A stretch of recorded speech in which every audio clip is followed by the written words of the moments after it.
A lost little girl points at a police dog without saying a word. And what happens next leaves everyone in shock.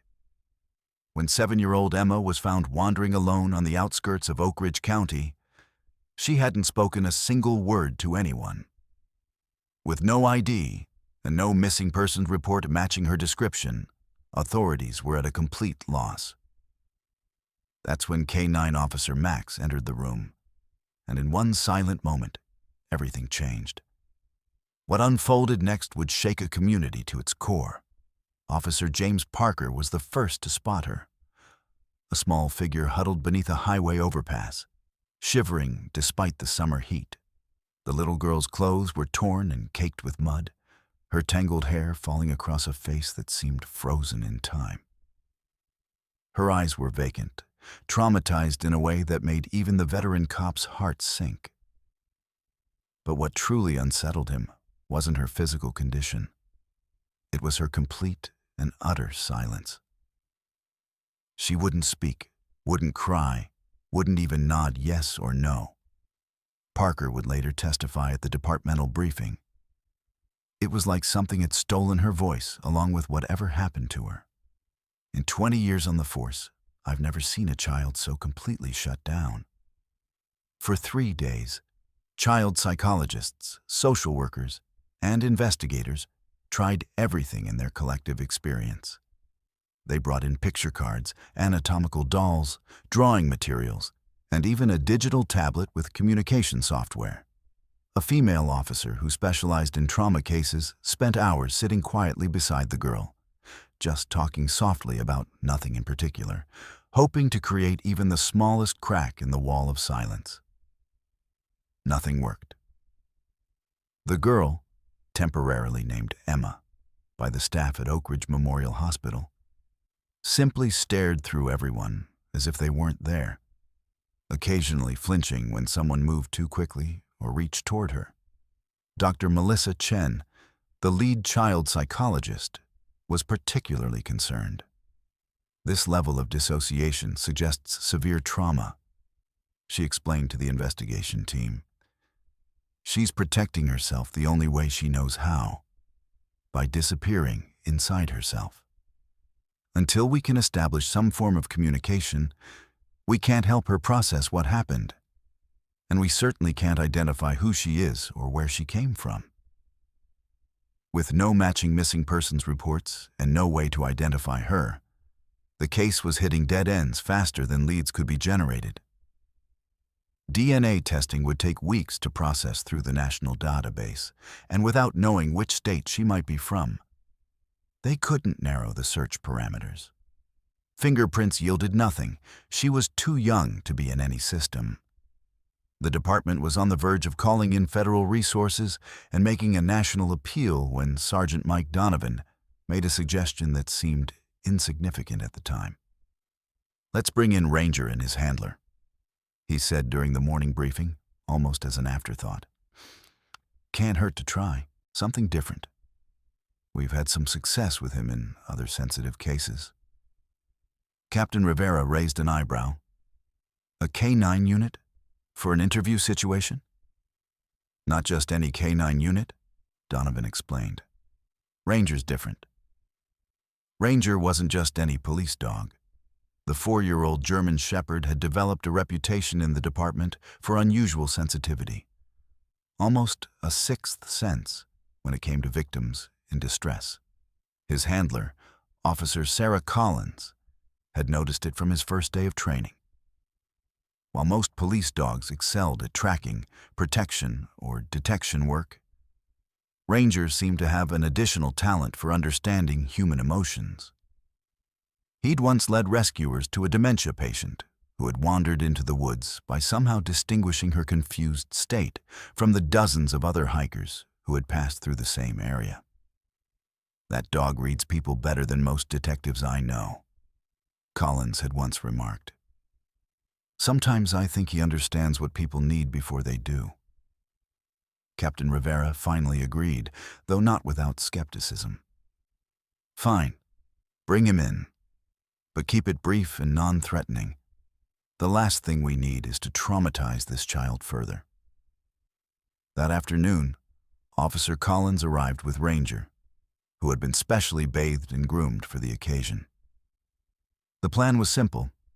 Collins would bring Ranger into the room, but keep him at a distance, allowing Emma to observe the dog without feeling pressured to interact. But no one could have predicted what would happen when the girl's eyes met the dog's for the first time. The hospital room fell silent as Officer Collins guided Ranger through the doorway.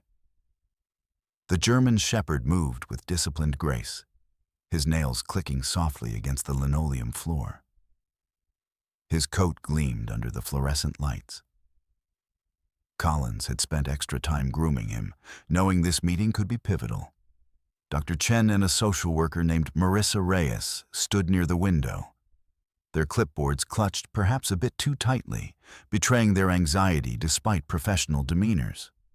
Emma sat cross-legged on the bed, her small hands folded in her lap, wearing hospital-provided clothes that hung loosely on her thin frame.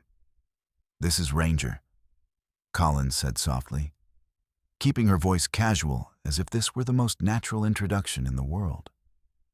"He helps us find people who are lost. Sometimes he helps people who feel lost inside, too." Emma didn't look up, not at first. Her gaze remained fixed on a spot on the floor, that same 1,000-yard stare that had frustrated every professional who'd tried to reach her.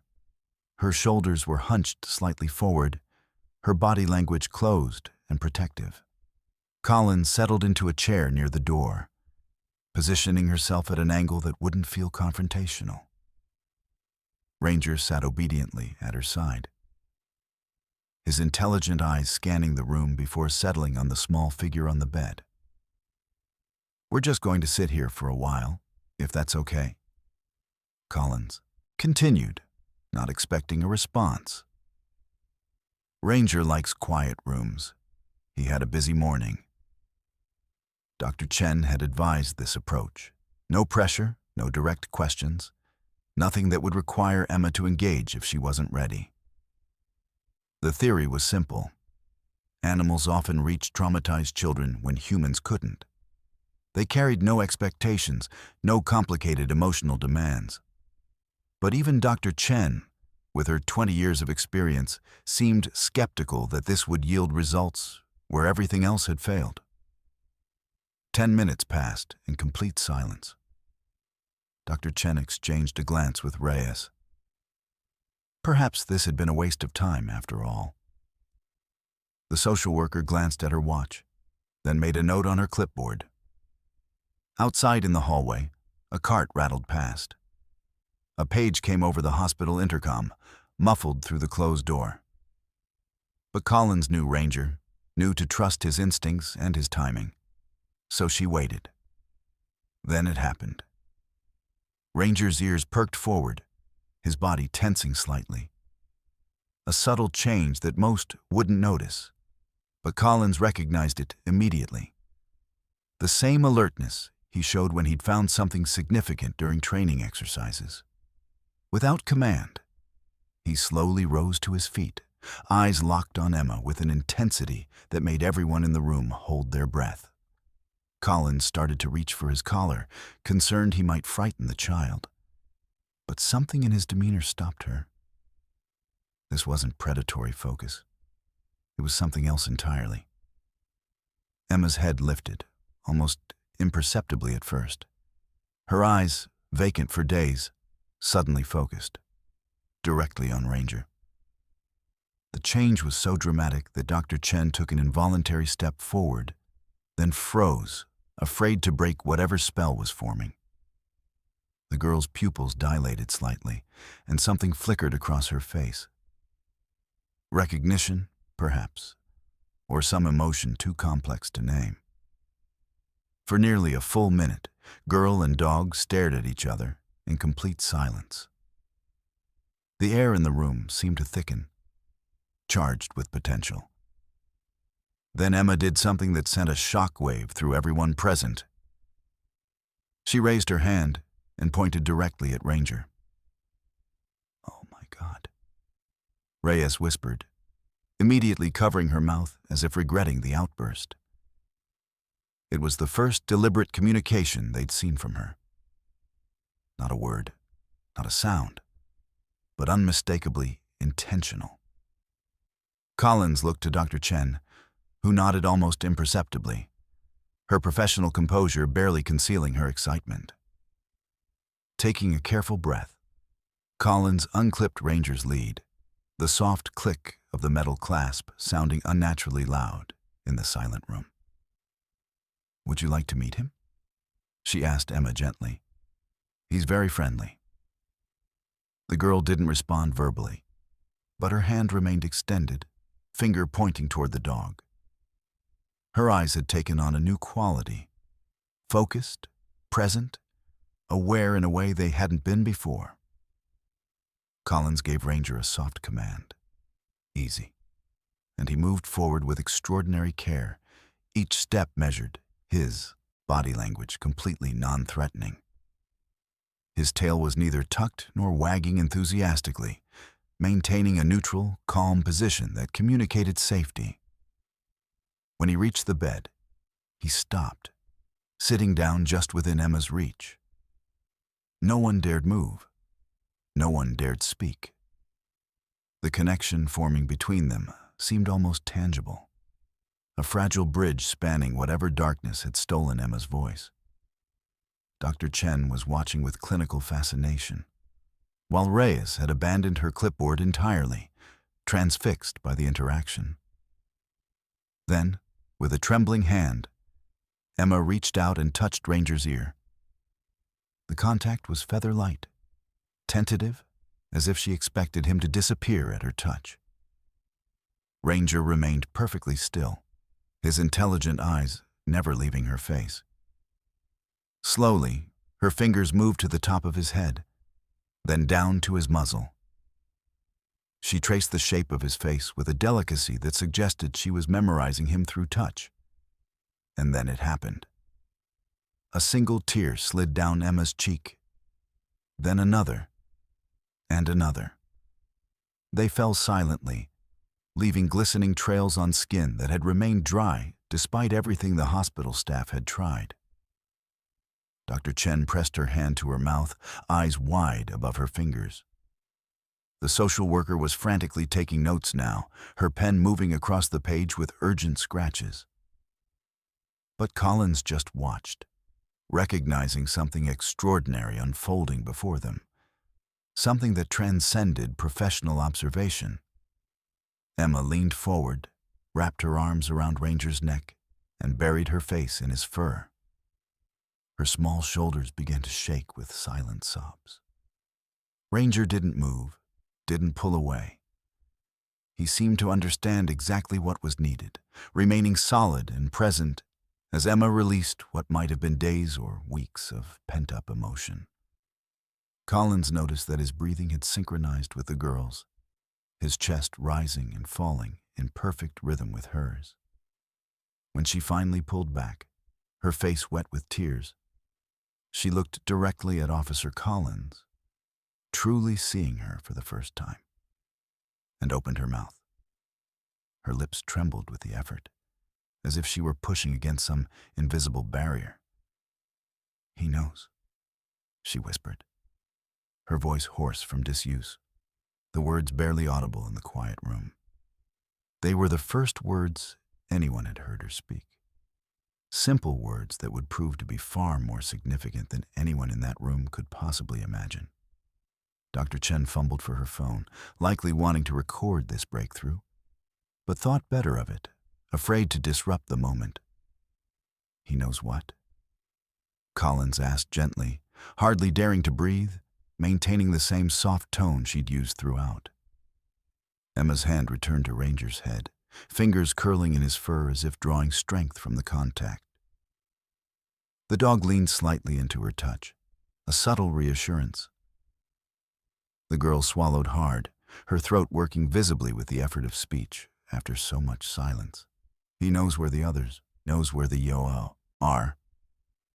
The words hung in the air like smoke. Dr. Chen and Reyes exchanged alarmed glances. Collins felt a chill race down her spine, but kept her expression neutral, years of police training kicking in. Others?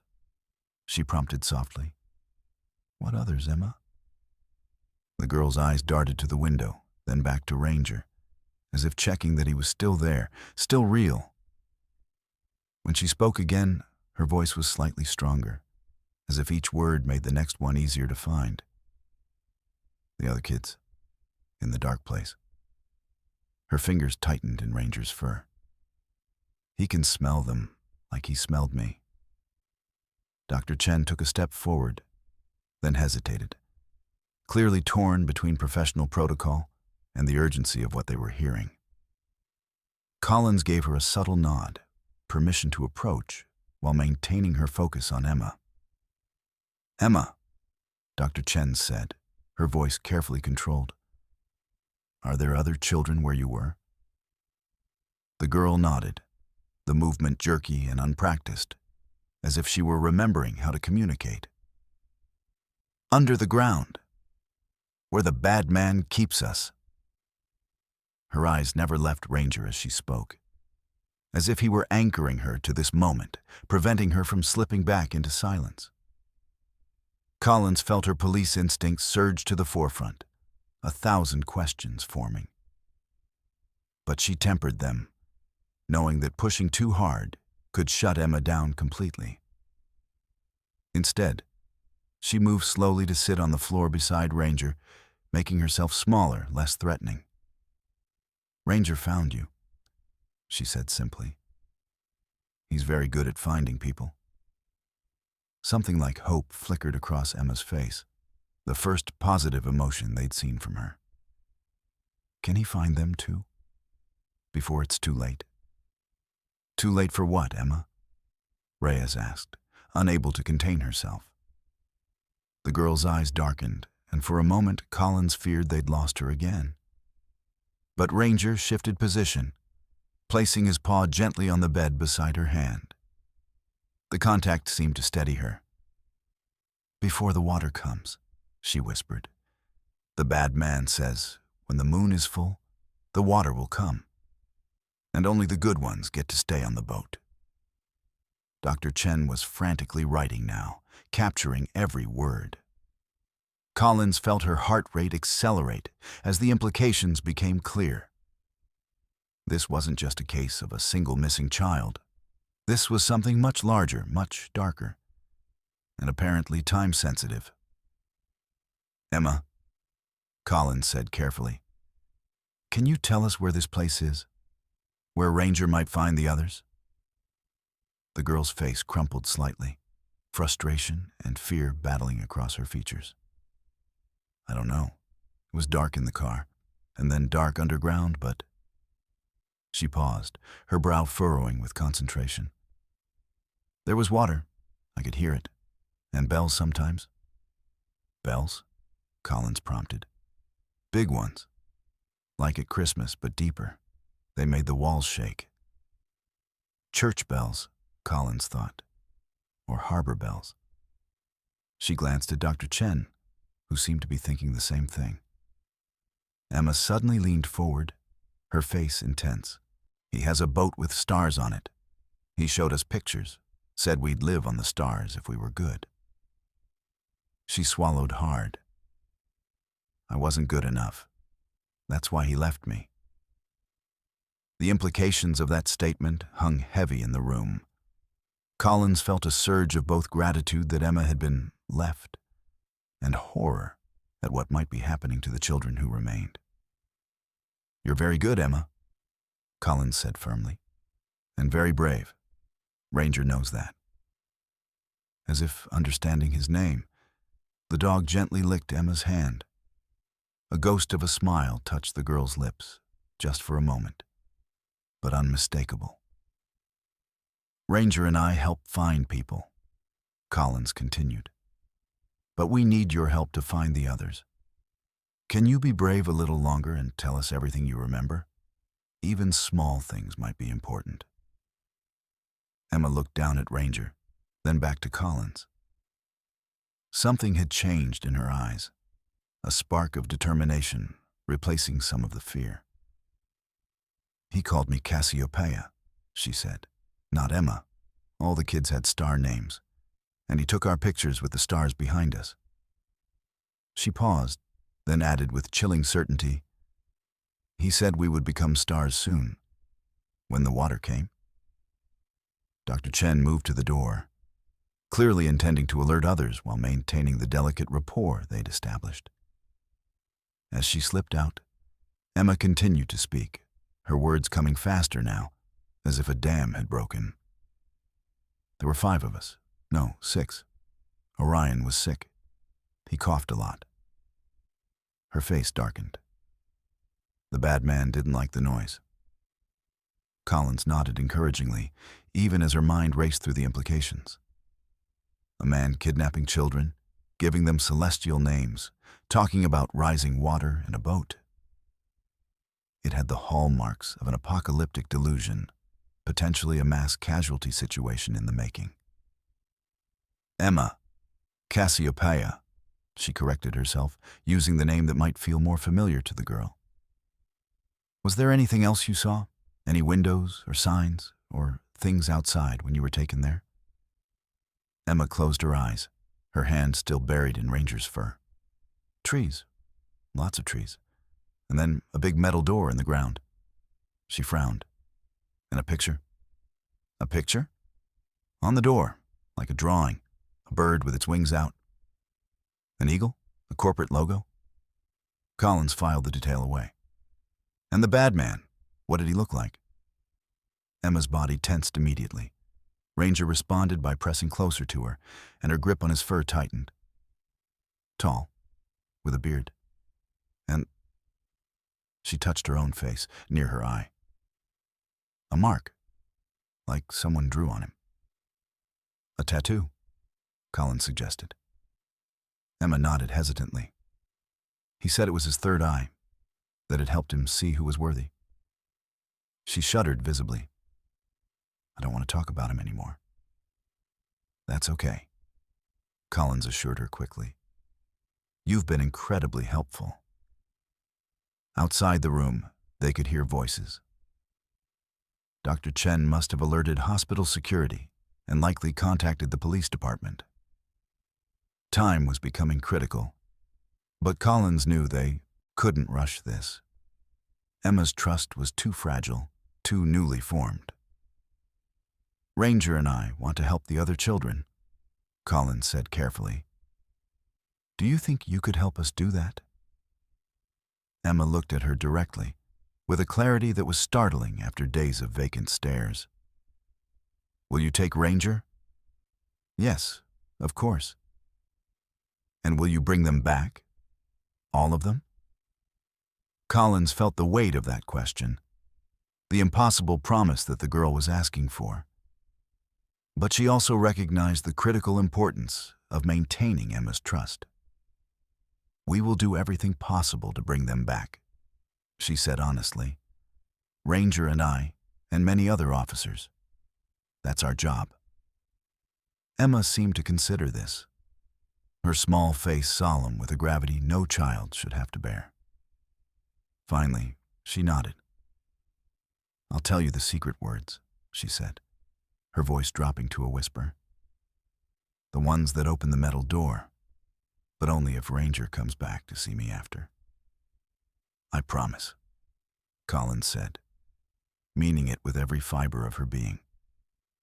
Emma leaned forward, her lips close to Collins's ear, and whispered 5 words. Words that would set in motion one of the most urgent and secretive police operations in Oakridge County's history.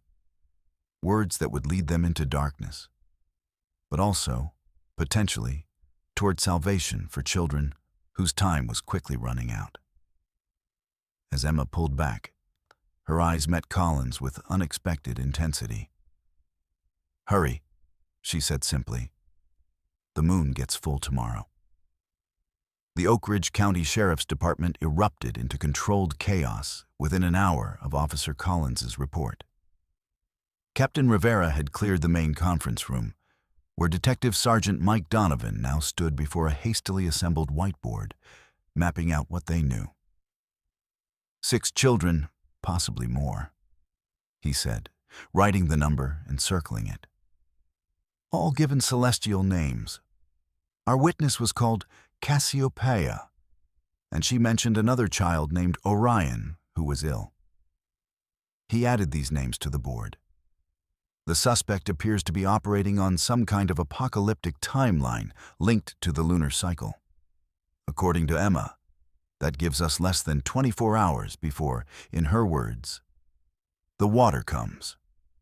The room was packed with officers from multiple divisions, major crimes, special victims, K-9 unit, and even 2 FBI agents who happened to be in town for a training seminar. Agent Diana Mercer, a veteran of the Bureau's Behavioral Analysis Unit, studied the growing constellation of facts with narrowed eyes. Classic messianic delusion with astronomical fixation, she observed. The celestial naming convention, the lunar deadline, references to rising water. It has all the hallmarks of an end-time scenario. These typically escalate toward a predetermined salvation event, which often means mass casualties. Captain Rivera, a stocky man with salt and pepper hair and perpetually furrowed brows, crossed his arms. So, we're looking at a doomsday cult? Not necessarily a cult, Mercer replied. Could be a lone actor. The profile suggests someone intelligent, methodical, with enough resources to maintain an underground facility. The water references could be literal, a location near a river or reservoir that floods seasonally. Or it could be metaphorical, part of his eschatological belief system. English, please, muttered one of the uniformed officers in the back. His belief system about the end of the world, Mercer clarified. Water has powerful symbolic associations with both destruction and rebirth in many religious traditions. Donovan added water and bells to the board. Emma mentioned hearing bells that made the walls shake. Church bells, maybe? Or harbor bells? What about the bird symbol she described? Collins asked from her position near the door. Rangers sat at attention beside her, seemingly as focused on the proceedings as any human in the room. She said it was on a metal door in the ground. Could be a corporate logo, offered Detective Anna Ramirez, already typing on her laptop. Or a military insignia. Plenty of decommissioned military bunkers in this region were repurposed or sold off after the Cold War. The third eye tattoo is distinctive, Donovan added, sketching a rough approximation on the board. Facial tattoos narrow things down considerably, not something you see every day. Agent Mercer nodded. That's a solid lead.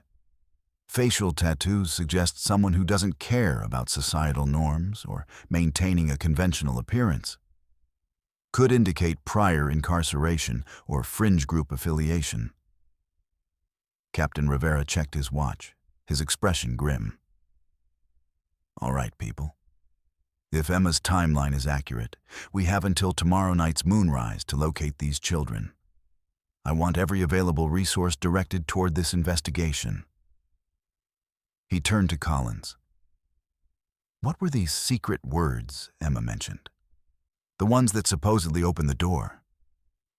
Collins hesitated, glancing around the crowded room. She said they were ad astra per aspera. It's Latin, means through hardship to the stars. Kansas state motto, Agent Mercer noted immediately. Though it's used in other contexts too. NASA has adopted similar phrases. Could indicate a connection to Kansas or to space exploration, Donovan mused, adding this to the board. Or it could simply fit his celestial obsession. Rivera nodded briskly. Ramirez, I want you coordinating with missing persons across a 3-state radius. Look for children who've disappeared within the last 6 months. Ages approximately 5 to 12 based on Emma's description. Donovan, work with Collins and the K-9 unit. I want to know exactly where Emma was found and every scrap of physical evidence from that scene re-examined. He turned to the FBI agents. Mercer, can you and your partner build us a geographic profile?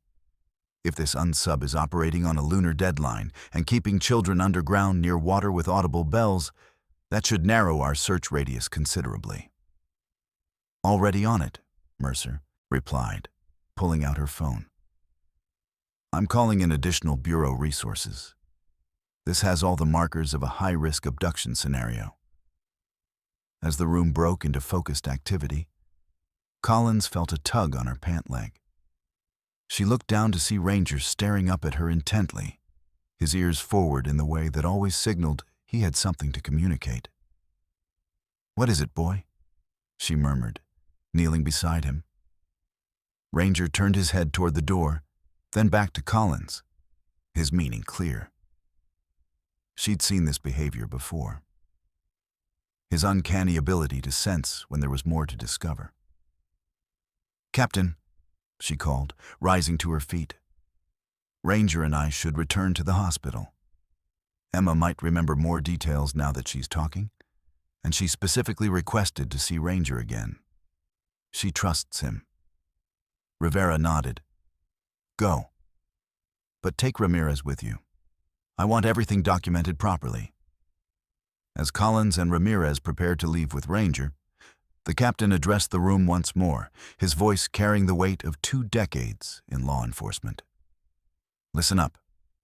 Somewhere in this county, there are at least 5 children being held by someone who believes the world is ending tomorrow night. We don't know if he plans to drown them, abandon them, or something worse. What we do know is that the clock is ticking, and these kids are counting on us to find them before that happens. He surveyed the determined faces before him. This is what we train for. This is why we wear the badge. Let's bring these children home. As the storm of activity intensified behind them, Collins, Ramirez, and Ranger headed for the door. Outside, actual storm clouds were gathering on the horizon, dark and ominous against the late afternoon sky. A distant rumble of thunder seemed to underscore the captain's words. Time was running out.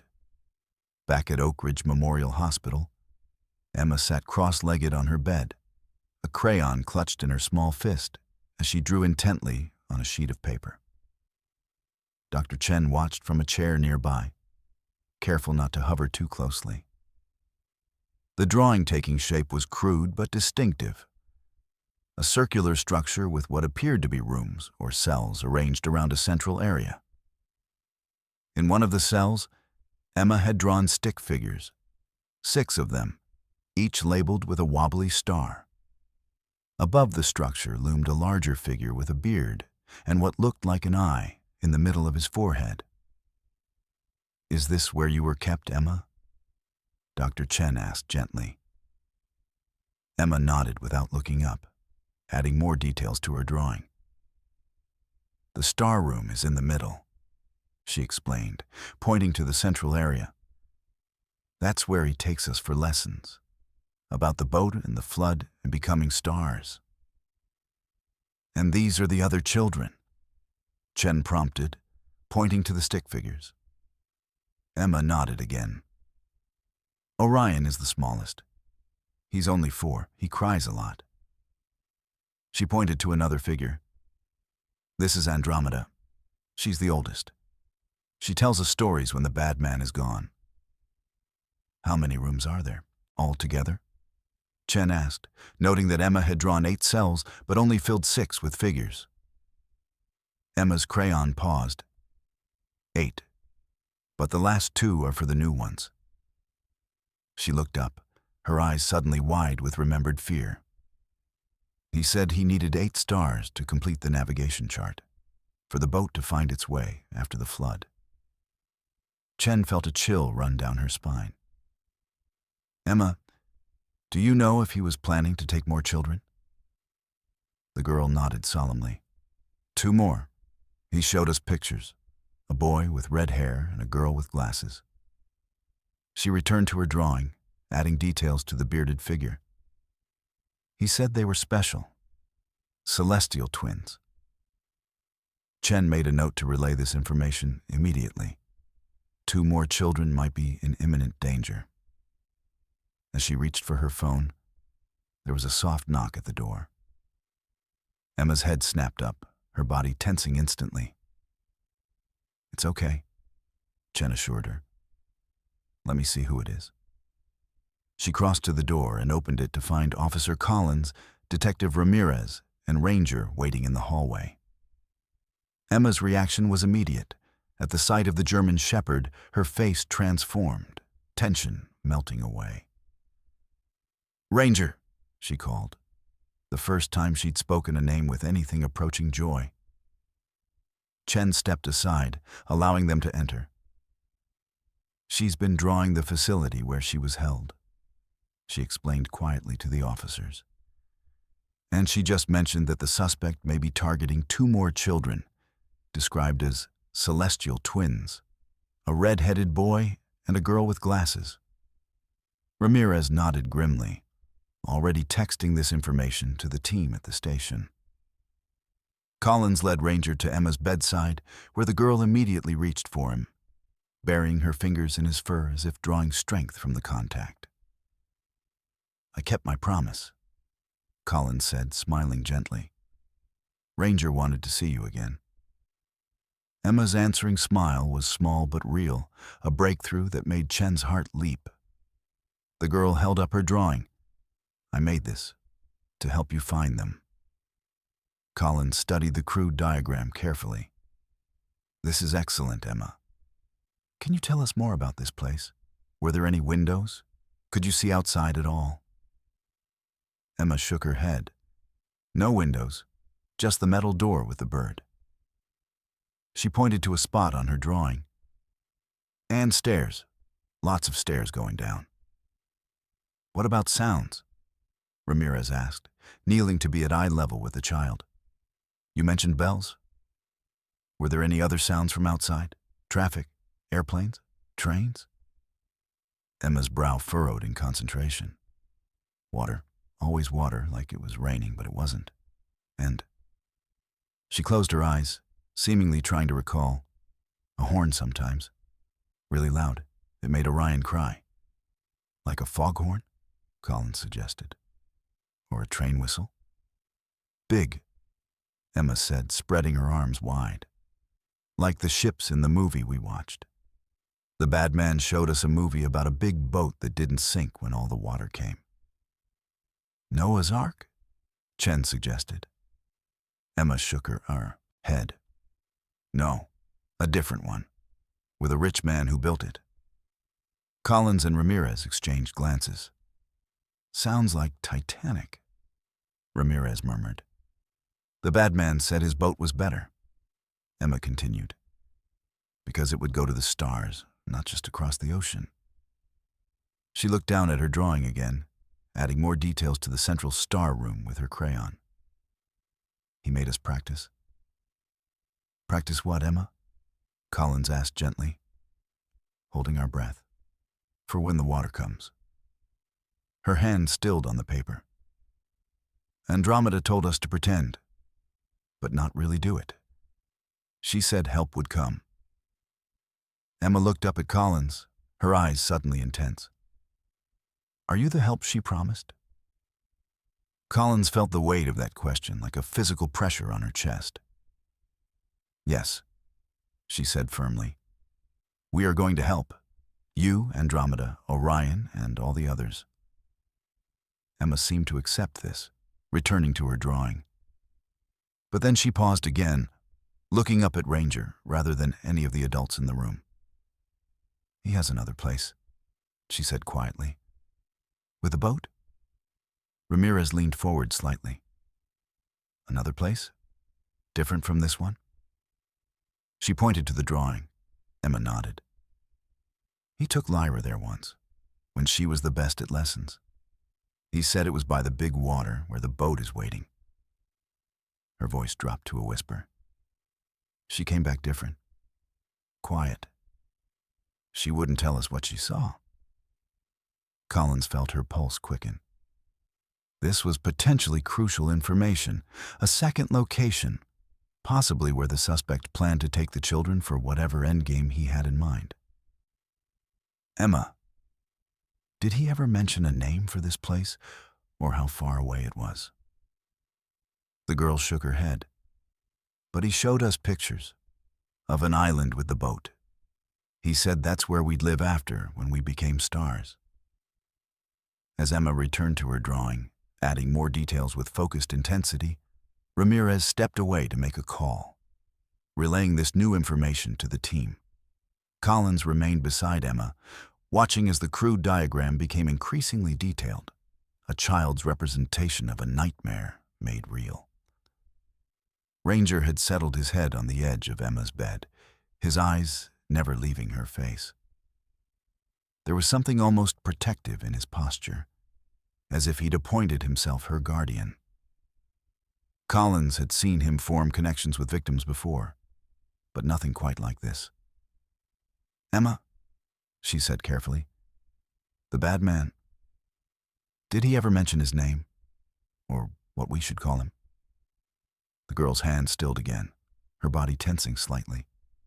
Ranger immediately shifted closer, pressing gently against her side. Drawing comfort from his presence, Emma looked up, her expression solemn. "He said we should call him the Navigator," she whispered, "because he was going to steer us to the stars." Outside the hospital window, the gathering storm clouds had darkened the sky to a premature twilight. A flash of lightning illuminated Emma's face momentarily, followed seconds later by a low rumble of thunder. The approaching storm seemed to mirror the one building within the investigation.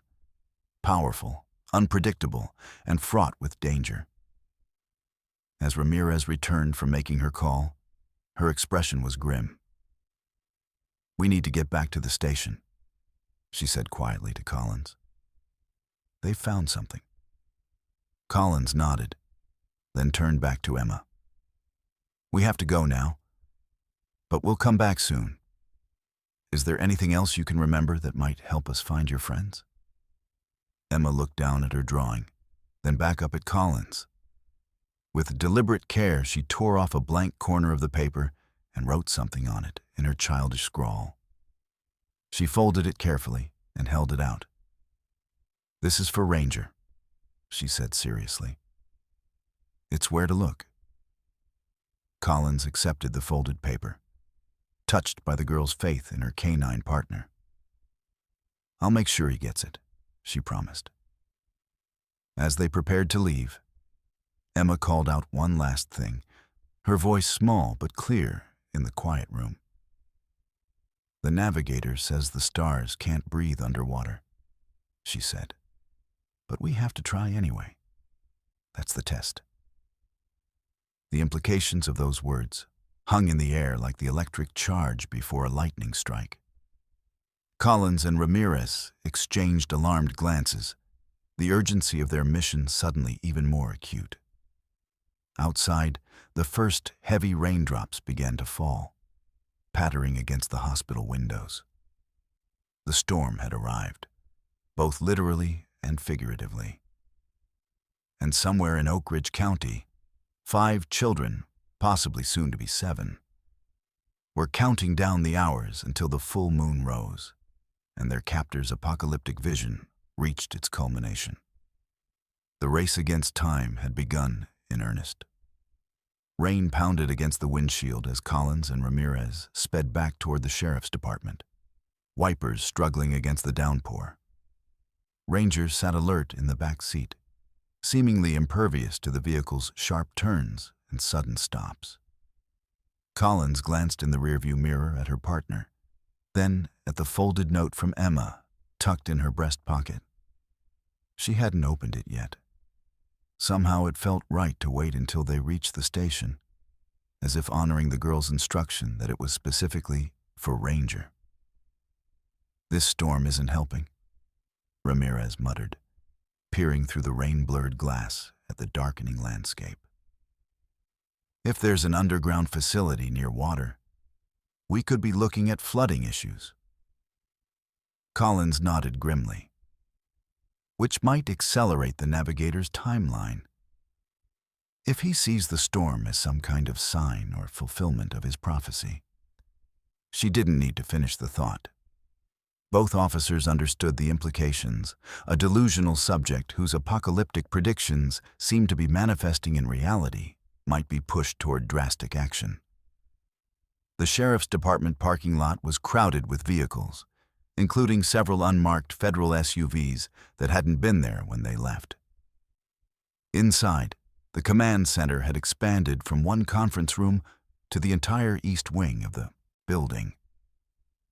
Maps covered the walls, computer stations had been set up at intervals, and the buzz of focused activity filled the air. Captain Rivera spotted them immediately. "Conference room now," he called, already turning to lead the way. "We've got developments." They followed him into the main conference room, where the whiteboard had evolved into a complex web of information. Agent Mercer stood before it, marker in hand, while her partner, Agent Teller, coordinated with someone on the phone. Several other officers and analysts worked at laptops around the large table. "What's the update?" Ramirez asked, shaking rainwater from her jacket. Rivera gestured to a map pinned to the center of the board. "We've identified 3 potential locations that match our parameters. Underground structures, proximity to water, within audible range of bells or horns." He pointed to each marked area in turn. Abandoned military bunker near Lakeside Park, decommissioned water treatment facility at the harbor, and, most promising, a private astronomical observatory with subterranean levels on Crescent Island. Collins felt a jolt of recognition. Emma mentioned an island with a boat. She said the navigator had taken one child there already. Mercer nodded. Crescent Island fits multiple criteria.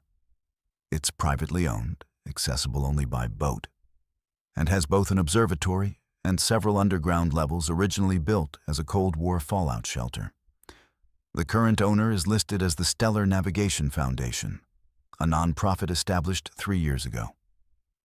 "That can't be a coincidence," Ramirez said. "The Navigator? Stellar Navigation Foundation?" "Exactly," Rivera confirmed. "We pulled the incorporation papers. The Foundation's mission statement includes phrases about guiding humanity to its celestial destiny and preparation for the Great Cleansing." "Who's behind it?" Collins asked, already suspecting the answer. Mercer tapped a photograph now pinned to the board. A bearded man in his 40s with intense eyes, and just as Emma had described, what appeared to be a tattoo resembling a third eye on his forehead. Dr. Elias Stern, former astrophysicist. Worked for NASA until a mental health episode led to his dismissal 8 years ago. He was briefly institutionalized after claiming to have received cosmic transmissions about an impending flood that would cleanse the Earth. She paused. He dropped off the grid after his release, but resurfaced 3 years ago when he established the foundation using a substantial inheritance. "That's him," Collins confirmed, recalling Emma's description. "The Navigator." Rivera nodded grimly. "We're coordinating with Coast Guard and tactical teams now. The problem is the storm. It's making boat access to the island extremely dangerous, and helicopter approach would be detected too easily. We need to move carefully. If Stern realizes we're coming..." He didn't need to finish. Everyone in the room understood the stakes. "What about the other 2 locations?" Ramirez asked. "We're not ruling them out," Rivera replied. "Teams are prepping to investigate all 3 simultaneously, but based on the evidence, Crescent Island is our primary target." Collins reached into her pocket and withdrew Emma's folded note. "Emma gave this to Ranger before we left. She said it would help us find the others." All eyes turned to her as she carefully unfolded the paper. On it, in wobbly, childish handwriting, were the words, "Under the stars, where water meets sky." Cryptic, Mercer observed, but consistent with our leading theory. Crescent Island has an observatory, literally under the stars, and being surrounded by water, it's where water meets sky at the horizon. Collins knelt beside Ranger, showing him the note as if he could read it. "What do you think, boy? Is this where we need to go?" To everyone's surprise, Ranger immediately stood at attention, ears forward, eyes intensely focused, the same alertness he'd shown when first encountering Emma. "I've never seen him react to a piece of paper like that," Collins said, looking up at Rivera. "He senses something." The captain studied the dog thoughtfully. "Your K9's instincts have been solid so far, but we need more than instinct to coordinate a multi-agency tactical operation during a storm." Before anyone could respond, the door burst open and a young officer rushed in, tablet in hand. "Captain, we've got a match on the bird symbol Emma described. It's the logo of the Stellar Navigation Foundation, a phoenix rising from waves." He turned the tablet to show them, a stylized bird with outstretched wings emerging from stylized water. The image matched Emma's description perfectly. "That confirms it," Rivera said decisively. "Crescent Island is our primary target, but we still need to check the other locations. Stern could be using multiple sites." "There's more," the officer continued. "We cross-referenced missing children reports with Emma's descriptions. We've tentatively identified 4 of the 6 children she mentioned." He swiped through photos on the tablet. A dark-haired girl around 12, twin boys about 8, and a small boy of 4 or 5. All reported missing within the last 3 months, all from coastal communities within a 100-mile radius. "And the celestial twins Emma mentioned?" Collins asked. "The ones Stern hasn't taken yet?" The officer's expression darkened. "We think we've identified them too. Fraternal twins, 10 years old. Noah and Lily Chambers. Red-haired boy, girl with glasses. They live with their grandfather in Oakridge Harbor." Rivera immediately reached for his phone. "Get units to their location now. Protective custody until this is resolved." As he made the call, Collins studied the map of Crescent Island, noting its isolation in the bay, accessible only by boat or helicopter. The storm would make either approach challenging and highly visible to anyone watching from the island. "We need a distraction," she said suddenly. "Something to draw attention while the tactical team approaches." Mercer raised an eyebrow. "What did you have in mind?" Collins pointed to the nautical chart. "The observatory is on the highest point of the island, facing the bay. If Stern is monitoring for approach, that's where he'll be looking from. But there's a small cove on the far side, less visible, potentially sheltered from the worst of the storm." "Still risky," Rivera said, rejoining the conversation. "And we'd still need something to ensure he's looking the other way." Collins turned to face him directly. "I have an idea, but you're not going to like it." 40 minutes later, Collins found herself in the harbormaster's office, staring out at rain-lashed docks and churning water. Beside her, Ranger sat at attention, seemingly unbothered by the howling wind that rattled the windows. Captain Rivera and Agent Mercer stood behind them, faces grim as they studied the radar display, showing the storm's intensity. "This is insane," Rivera muttered. "In these conditions?" "It's our best option," Collins insisted. "Ranger and I take the harbormaster's boat. It's small, fast, and Stern won't see it as a threat. We approach from the main channel, making no attempt to hide." Meanwhile, the tactical teams come in from the far side of the island, using the storm as cover. You'll be completely exposed, Mercer pointed out. If Stern is as paranoid and delusional as we believe, he might see any approach as hostile. Collins nodded. That's the point. He'll focus on the obvious threat, us, while the real insertion happens elsewhere. And what exactly is your plan once you've got his attention? Rivera demanded. Just wave and hope he doesn't have a high-powered rifle? I'll use Emma's connection, Collins explained. I'll announce that I've brought Ranger, the dog who found Cassiopeia, to help find the others. Appeal to his messianic delusion. Make him believe we're part of his narrative. Mercer looked skeptical. That's psychologically sound in theory, but incredibly dangerous in practice. Delusional subjects can be unpredictable, especially when their timelines are accelerated. Do you have a better idea? Collins challenged. The storm is getting worse. If the underground facility is near water, it could flood. And if Stern believes tonight is his apocalyptic deadline, the unspoken conclusion hung in the air. They were out of time and options. Rivera's radio crackled. Captain, tactical teams are in position at the harbor. Coast Guard has deployed 2 vessels despite the storm advisory. They're awaiting your command. He held Collins' gaze for a long moment, then sighed heavily. I don't like this. But I don't see an alternative that doesn't risk those children. He keyed his radio. Tell Tactical to proceed with Operation Starfall. Officer Collins and K9 will provide primary diversion as planned. As he coordinated final details with the teams, Collins knelt beside Ranger, running her hand through his fur. You ready for this, boy? It's going to be rough out there.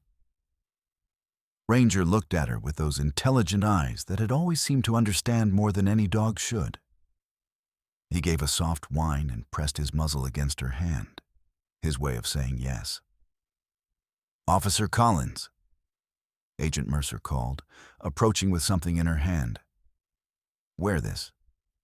It's a specialized transmitter, waterproof and designed to look like an ordinary pendant. It will allow us to track your position and monitor audio. Collins accepted the device, a simple silver disc on a chain, and slipped it around her neck. Thanks. One more thing, Mercer added, her voice lower. The psychological profile suggests Stern may be experiencing a messiah complex combined with apocalyptic delusions. If you need to connect with him, speak his language, stars, destiny, chosen ones. But be careful not to reinforce his more dangerous beliefs. Collins nodded. Understood. A crash of thunder shook the building, followed by a flash of lightning that momentarily turned night to day. Through the rain-streaked windows, Collins could just make out the distant shape of Crescent Island, a dark mass against the turbulent waters of the bay. Somewhere on that island, 5 children were being held by a man who believed the world was ending tonight. It's time, Rivera said, checking his watch. Tactical teams are moving into position. You have a 20-minute window to approach and draw Stern's attention. Collins zipped up her waterproof jacket and attached Ranger's specialized K9 flotation vest. We'll be ready.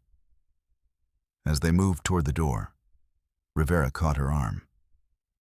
Collins, this isn't just about the case anymore, is it? This is about a promise you made to that little girl. She met his gaze steadily. Emma trusted us, trusted Ranger to find the others. I won't let her down. Rivera studied her face, then nodded once. Just remember your training. Don't take unnecessary risks. The primary objective is to create a diversion, not to engage the subject directly. Yes, sir. Outside, the storm had intensified. rain coming down in sheets that stung the skin like tiny needles. The harbor's security lights created eerie glowing halos in the downpour, illuminating the heaving surface of the water. The small police boat rocked violently against the dock, straining at its moorings as if eager to break free. Collins helped Ranger aboard first, then jumped in herself, immediately soaked despite her waterproof gear. She started the engine, its rumble barely audible over the howl of the wind and crash of waves against the breakwater. "Tactical teams in position," crackled her radio. "Operation Starfall is go. Repeat, Operation Starfall is go." Collins gave a thumbs up to Rivera and Mercer, who stood watching from the relative shelter of the harbor master's doorway. Then she turned the boat toward the channel and opened the throttle. As they shot forward into the churning darkness, rain pelting her face and wind tearing at her clothes, Collins felt a strange calm settle over her. Beside her, Ranger stood braced against the bow, his fur plastered to his body, but his posture alert and ready. Together, they were racing toward danger, toward a confrontation with a delusional man and his apocalyptic vision. But they were also racing toward 5 children who needed them. Children whose lives hung in the balance as the full moon struggled to rise behind storm clouds and a madman prepared for the end of the world. Somewhere in the darkness ahead, Crescent Island waited, and with it, the navigator and his captive stars. The small police boat slammed against wave after wave, each impact jarring Collins to her core. Rain lashed horizontally, driven by winds that seemed determined to push them off course. Through squinted eyes, she could just make out the looming shadow of Crescent Island, its silhouette occasionally illuminated by flashes of lightning that turned the night sky an eerie electric blue. Ranger stood braced beside her, his body tense but steady. Unlike most dogs, who would have been terrified by the storm and violent motion, he remained focused, his eyes fixed on their destination, as if he could already sense what awaited them there. "Almost there, boy," Collins shouted over the roar of the engine and storm. "Just hold on." Her radio crackled with static before Rivera's voice broke through. "Collins, status report." She keyed the transmitter with one hand while steering with the other. "Approaching the island from the main channel as planned. Visibility poor, but maintaining course. No sign of activity on the shoreline yet. Tactical teams are in position on the far side," Rivera replied, his voice breaking up. "They'll move on your signal. Remember, your job is distraction only. Do not attempt to engage the subject without backup." "Copy that," she responded, though privately she knew circumstances might force her hand. If the children were in immediate danger, she couldn't simply wait for Tactical to make their way across the island. As they drew closer, details of the shoreline emerged through the rain. A small private dock extending from a rocky beach, a winding path leading up to higher ground, and atop the island's highest point, the distinctive dome of the observatory. No lights were visible from the dock or path, but a faint glow emanated from the observatory itself. Collins cut the engine to half speed, allowing the boat to approach more quietly despite the storm's cover. She guided it toward the dock, watching for any sign of movement or surveillance. "I see the dock," she reported into her radio. "No visible security or personnel. Moving into secure position." The radio returned only static. Either the storm was interfering with transmission or they'd moved out of range. Either way, Collins was on her own now, at least temporarily. As they neared the dock, she killed the engine completely, letting momentum carry them the final distance. With practiced skill, she looped a rope around a piling, securing the boat as it bumped gently against the wooden structure. Ranger looked up at her, awaiting instruction. "Stay close," she told him, unclipping his specialized K9 tactical vest. The storm would provide some cover, but they were still exposed, potential targets if Stern was watching. They made their way cautiously up the dock, rain hammering down on them. The path beyond was muddy and treacherous, winding upward through scrubby vegetation toward the observatory. Collins drew her service weapon, keeping it low against her leg as they advanced. Halfway up the path, Ranger suddenly froze, his body language shifting from alert to intensely focused. Collins immediately stopped, trusting his senses far more than her own in these conditions. "What is it, boy?" she whispered. Ranger's attention was fixed on something off the path to their right, a dark shape barely visible through the curtain of rain. Collins squinted, trying to make sense of what she was seeing.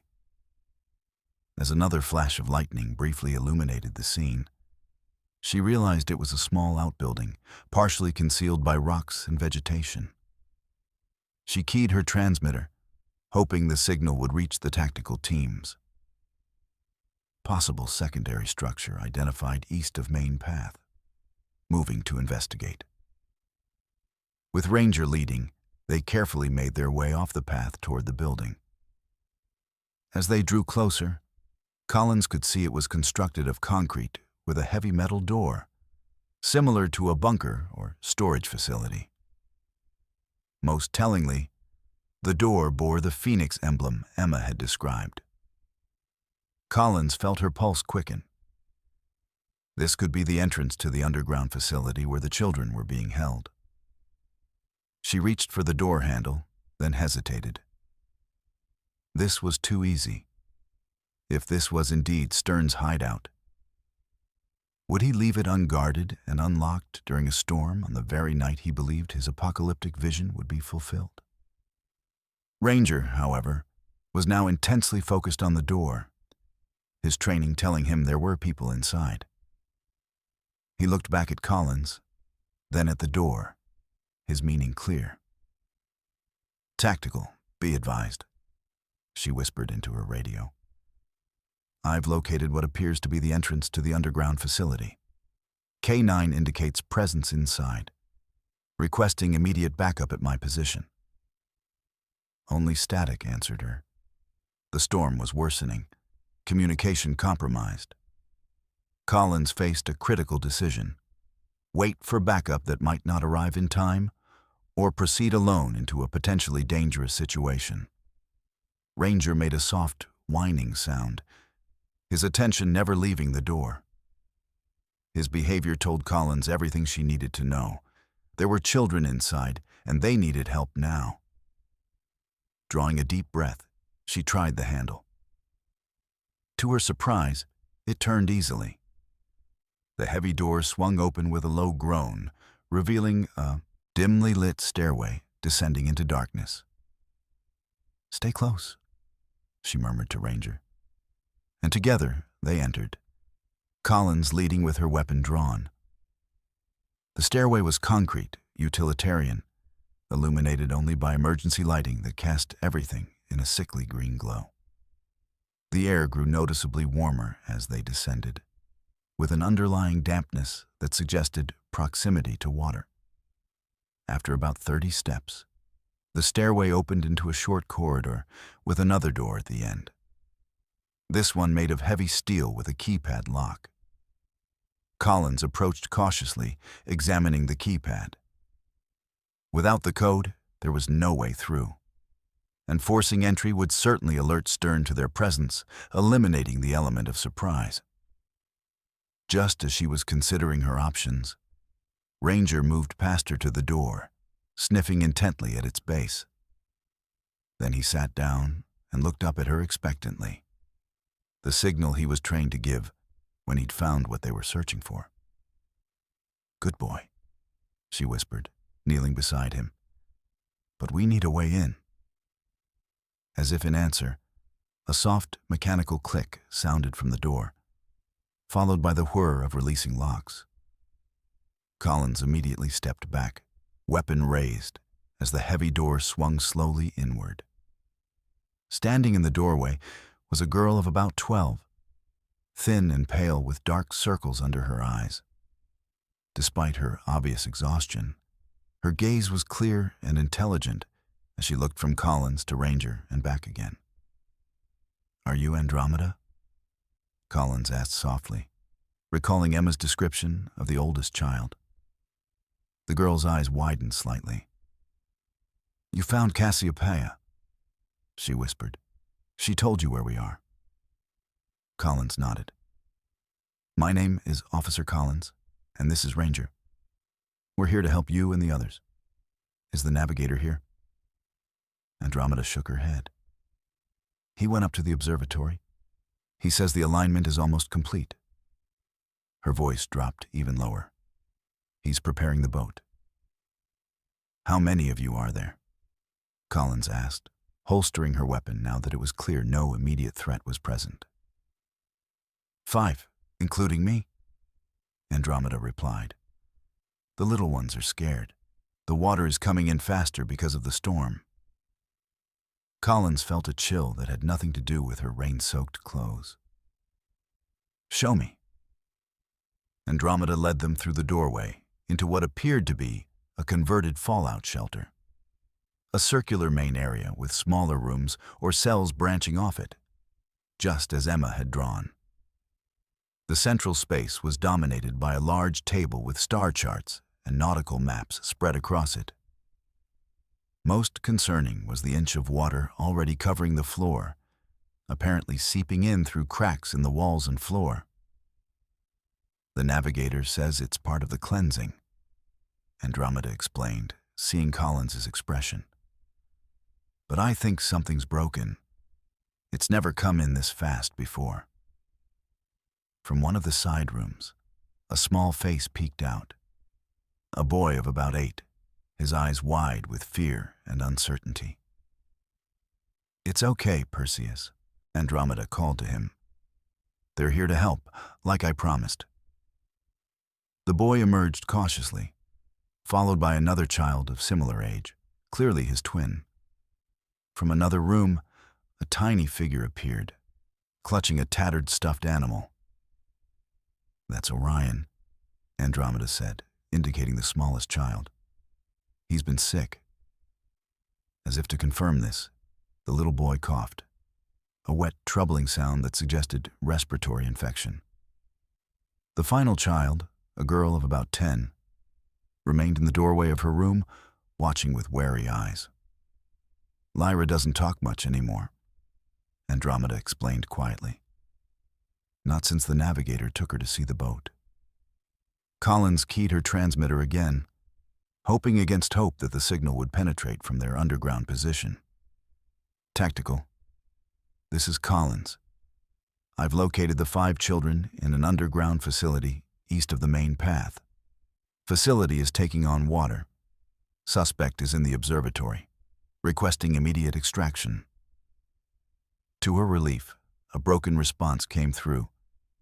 "Copy. Position. Extraction team. Minutes. Hold position."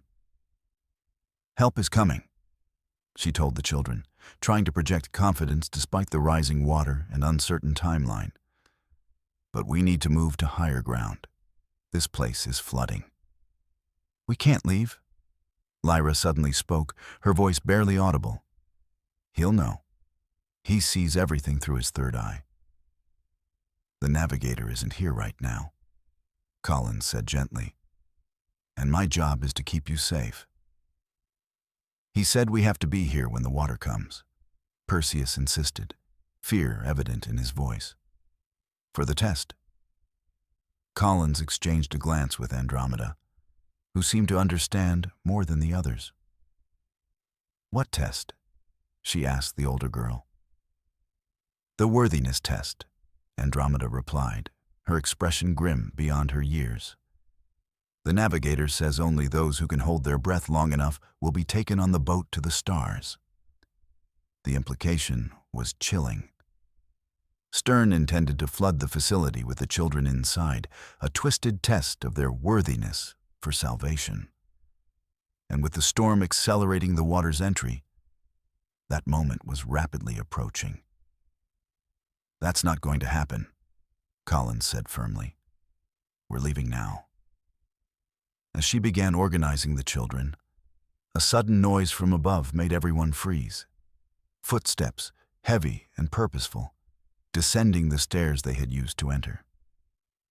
"It's him," Andromeda whispered, fear flashing across her face. Collins made a split-second decision. "Hide," she instructed the children, pointing to one of the side rooms. "All of you, quickly." As they scrambled to obey, Collins positioned herself near the entrance, drawing her weapon once more. Ranger stood at her side, his body tense and ready. The footsteps grew louder, and then a figure appeared in the doorway, tall, bearded, with the distinctive third-eye tattoo on his forehead. Dr. Elias Stern, the self-proclaimed navigator, stood before them, his expression shifting from surprise to something more complex as he took in the scene.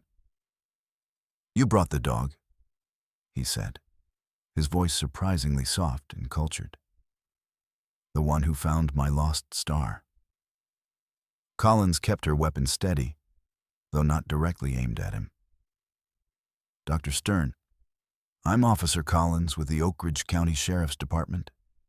I need you to put your hands where I can see them." Stern seemed almost amused, ignoring her command as his gaze moved to Ranger. "Fascinating. The celestial hound. I should have anticipated this convergence." He looked back at Collins, his eyes fever bright. "You don't understand what's happening here, officer. What's about to occur? The alignment is complete. The cleansing has begun." He gestured to the water now covering their ankles. "The old world is already dying. Only those worthy will ascend." "There are rescue teams on their way, Dr. Stern," Collins said evenly. "This facility is flooding due to the storm. The children need to be evacuated." "Evacuated?" Stern laughed, the sound echoing unnervingly in the concrete space. "You still don't see. This isn't a disaster, it's salvation. The rising waters are exactly as foretold. My stars must prove their worthiness." "By drowning?" Collins challenged, trying to keep him talking while listening for signs of the tactical team's arrival. "By transcending their earthly limitations," Stern corrected. "Those who can hold their breath the longest will demonstrate their readiness for celestial transformation." His gaze sharpened. "Where are they? What have you done with my stars?"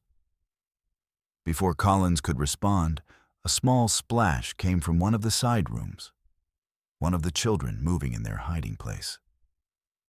Stern's head snapped toward the sound, his expression darkening. "You're trying to interfere with the ascension," he accused, taking a step toward Collins. "You don't understand the cosmic significance." "I understand that you're endangering children," Collins interrupted. "Emma Cassiopeia told us about your plans. She's safe now." At the mention of Emma, something shifted in Stern's eyes. Cassiopeia was unworthy. She failed the preliminary test. But the others... He looked around the room, his gaze settling on the doorway where the sound had come from. "The others are ready." He reached into his jacket, and Collins immediately tensed, prepared for a weapon. Instead, he withdrew what appeared to be a small remote control. "The final test begins now," he announced, pressing a button. A low rumbling sound filled the facility, and the water around their feet began to churn. From somewhere beneath them came the mechanical groan of pumps activating. "What have you done?" Collins demanded, taking an involuntary step back as the water level began rising more rapidly. "I've opened the floodgates," Stern replied calmly. The facility will be completely submerged in approximately 15 minutes. Those who can adapt will survive to board the stellar vessel." His eyes gleamed with fervor. "It's not too late for you to join us, officer. You and your celestial hound have clearly been sent as guides." The water was now at mid-calf and rising steadily. Collins knew she had to act immediately. The tactical team might not arrive in time. "Ranger, find," she commanded, pointing toward the hidden children. The German shepherd immediately splashed toward the side room, barking once, the signal for the children to come out. Andromeda appeared first, helping little Orion, followed by the twins, and finally, Lyra. "Get behind me," Collins ordered them, never taking her eyes off Stern. "We're leaving now." Stern's face contorted with rage. "No, the ascension cannot be interrupted. The alignment is perfect." He lunged forward suddenly, not toward Collins, but toward the children. Without hesitation, Collins intercepted him, using her training to redirect his momentum. They crashed into the water, struggling for control. Ranger barked sharply but maintained his position, guarding the children as he was trained to do. "Run!" Collins shouted to Andromeda as she grappled with Stern. "Take them up the stairs. Help is coming." Andromeda hesitated only briefly before gathering the younger children. "This way," she urged them, splashing toward the exit. Stern fought with surprising strength, driven by fanatical belief. "You're condemning them," he shouted. "Without the test, they cannot ascend." The water continued to rise, now reaching their waists as they struggled. Collins knew she couldn't maintain control much longer in these conditions, and the children needed her to escape. "Ranger, assist," she commanded. The German shepherd immediately splashed toward them, circling to approach Stern from behind. With precision born of countless training hours, he clamped his jaws around Stern's forearm, not biting down hard enough to cause serious injury, but establishing a hold that allowed Collins to break free. "Good boy," she gasped, regaining her footing in the rising water. "Hold." Ranger maintained his grip as Collins quickly retrieved her handcuffs and secured Stern's free wrist to a heavy pipe running along the wall. It wouldn't hold him forever, but it would buy them enough time to get the children to safety. "This isn't over," Stern snarled, struggling against the restraint. "The stars will align again. The cleansing cannot be stopped." "Ranger, release," Collins commanded, and the dog immediately let go, returning to her side. "Dr. Stern, help is coming for you too. Don't try to free yourself. The water is rising too quickly." She turned away from his continued ranting, focusing on the urgent task of evacuation. The water was now nearly to her waist and rising faster by the minute. She splashed toward the exit where Andromeda was helping the younger children navigate the increasingly flooded corridor. "Is everyone here?" Collins asked, doing a quick head count. "Andromeda, Perseus, Orion." She paused, realizing one was missing. "Where's Lyra?" Andromeda's face paled. "She was right behind us. I thought—" A splash from the main room drew their attention. Through the doorway, they could see Lyra standing in the deepening water, staring at Stern with an unreadable expression. "Lyra," Collins called. "Come on, we have to go." The girl didn't move, seemingly transfixed by the navigator, who had fallen silent, returning her gaze with equal intensity. "She's the most worthy," Stern said softly, his voice carrying across the water. "She's seen the stellar vessel. She understands what must happen." Collins splashed back into the room, Ranger at her side. "Lyra, please. The water is rising too fast. We need to get out of here." The girl turned to look at her, and Collins was struck by the emptiness in her eyes. "He showed me the boat," she said tonelessly. "It's beautiful, full of stars." "Whatever he showed you, it wasn't real," Collins said gently, moving closer. "What's real is that you'll drown if you stay here." Lyra looked back at Stern, who was now partially submerged, the water reaching his chest as he stood handcuffed to the pipe. "He said only the worthy would see the stars."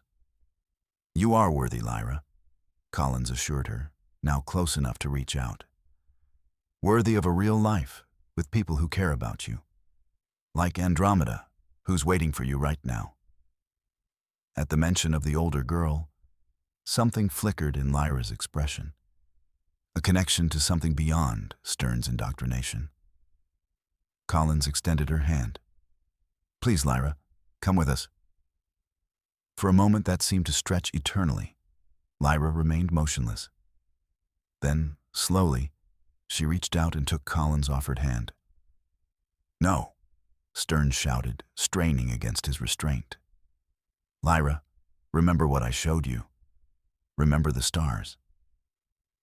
But the girl turned away from him, allowing Collins to guide her toward the exit where the others waited. As they reached the doorway, a tremendous crash shook the facility, part of the ceiling collapsing under the pressure of the water above, sending a new torrent pouring in. "We need to move now," Collins urged, pushing the children ahead of her up the corridor.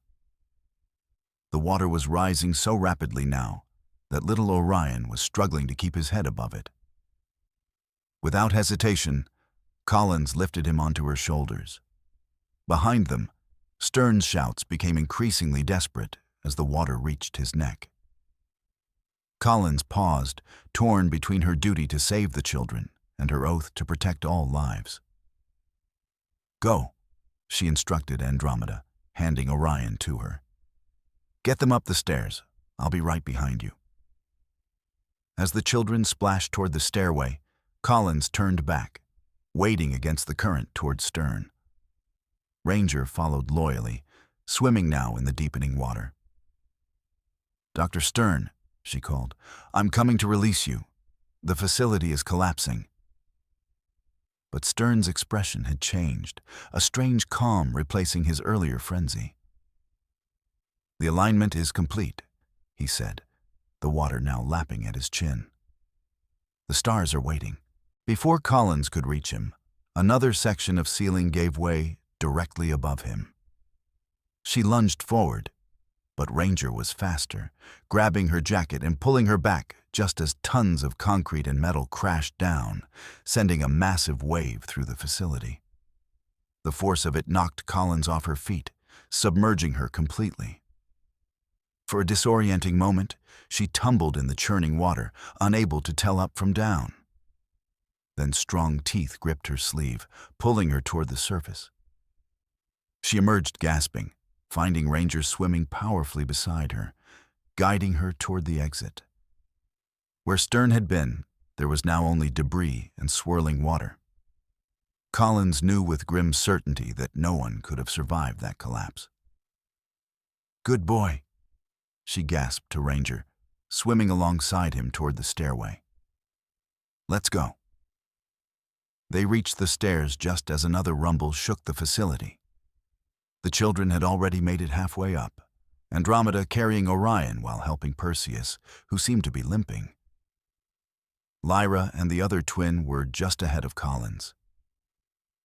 "Keep going," Collins encouraged them, pushing from behind as water continued to rise up the stairwell. "We're almost there."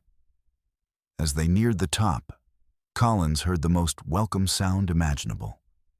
Voices calling from above, flashlight beams cutting through the darkness. "Down here," she shouted. "5 children, officer, and K9. Tactical team members appeared at the top of the stairs, immediately moving down to assist. Strong hands reached for the children, lifting them to safety one by one. Collins urged Ranger ahead of her, making sure every child was secure before allowing herself to be helped from the flooding stairwell. They emerged into the storm, which seemed almost gentle compared to the chaos they'd left below. The tactical team had set up emergency lighting, illuminating the area around the bunker entrance. Paramedics were already wrapping the children in thermal blankets, checking their condition. Officer Collins, one of the tactical team leaders, approached. Captain Rivera is coordinating from the command post on the mainland. What's the status of the suspect? Collins shook her head grimly. Dr. Stern is deceased. Structural collapse in the facility. She looked toward the children, lowering her voice. The entire underground complex is flooding rapidly. Nothing could have survived that cave-in. The team leader nodded, making a note. We've secured the observatory as well. Found evidence of extensive planning, star charts, nautical maps, and what appears to be a manifesto. Also found a small boat in a boathouse on the far side of the island, decorated with star patterns, just as the girl described. Collins felt a chill that had nothing to do with her soaked clothing. He really believed it all. Appears so? The team leader glanced at the children. Coast Guard vessel is standing by for evacuation. Storm's still making things difficult, but they can approach from the sheltered side of the island. Collins nodded, then made her way to where the children were being treated. Andromeda looked up as she approached, relief evident on her face despite her exhaustion. You kept your promise, the girl said simply. We both did, Collins replied, kneeling beside her. You took care of them until help came, just like you told them you would. Ranger, who had been examined by one of the paramedics and deemed uninjured, padded over to join them. The children reached for him immediately, finding comfort in his solid presence. Is the navigator really gone? Lyra asked quietly, her eyes still haunted but more present than before. Collins nodded gently. Yes, he can't hurt you anymore. What about the boat? Perseus asked. And the stars? Collins chose her words carefully. The stars are still there, where they've always been. But you don't need a boat to reach them. She looked at each child in turn. You're all going somewhere safe now. Real homes, with people who will care for you properly. Little Orion, wrapped in a blanket that seemed to swallow his tiny frame, looked up at her with wide eyes. Will we stay together? It was a question Collins couldn't honestly answer, knowing the complexities of the foster system. But Andromeda spoke before she could. We'll always be together, the older girl said firmly. Even if we're not in the same place. Because we're connected, like a constellation. As if to confirm her words, the storm clouds briefly parted overhead, revealing a patch of night sky where stars glimmered in the darkness. The children looked up in wonder, their faces illuminated by the distant light. In that moment, Collins understood that while Stern's delusions had been dangerous and destructive, he had inadvertently given these children something valuable, a sense of connection to something larger than themselves, to each other, and to the vast universe above. It's time to go, one of the paramedics announced, approaching the group. Coast Guard is ready for transport. As they prepared to move toward the waiting boat, Andromeda turned to Collins once more. Will you tell Cassiopeia, Emma, that we're okay? That we made it? I will, Collins promised. She'll be very happy to hear it. The girl nodded, satisfied, then joined the others as they were guided toward the extraction point. Collins and Ranger followed, watching as each child was carefully transferred to the Coast Guard vessel. Standing on the dock, rain still falling around them, though less violently now. Collins felt Ranger press against her leg, his way of offering comfort and connection. She placed her hand on his wet head, gratitude overwhelming her. "We did it, boy," she murmured. "We found them." As the Coast Guard vessel pulled away from the island, carrying its precious cargo to safety, the clouds parted once more, revealing the full moon rising over the turbulent waters. Its light created a silvery path across the bay, stretching from the island toward the mainland, toward home, toward healing, toward whatever future awaited the children who had been saved from a madman's apocalyptic vision. For Collins and Ranger, their work was not quite finished. Emma was waiting for them, waiting to hear that her friends had been found, that her trust had not been misplaced, that sometimes, even in the darkest waters, rescue comes. And as they boarded the police boat for the journey back, Collins took one last look at Crescent Island, at the observatory silhouetted against the clearing sky, at the place where 5 children had nearly been sacrificed to one man's delusion. The facility below was now completely submerged. Stern's underground kingdom claimed by the very waters he had believed would carry him to the stars. Some apocalypses, Collins reflected, happen not to the world, but to a single twisted vision.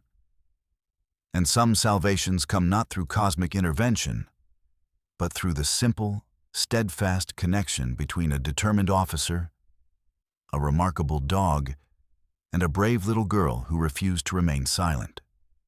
The boat's engine rumbled to life, and they turned toward home, leaving the island and its dark waters behind.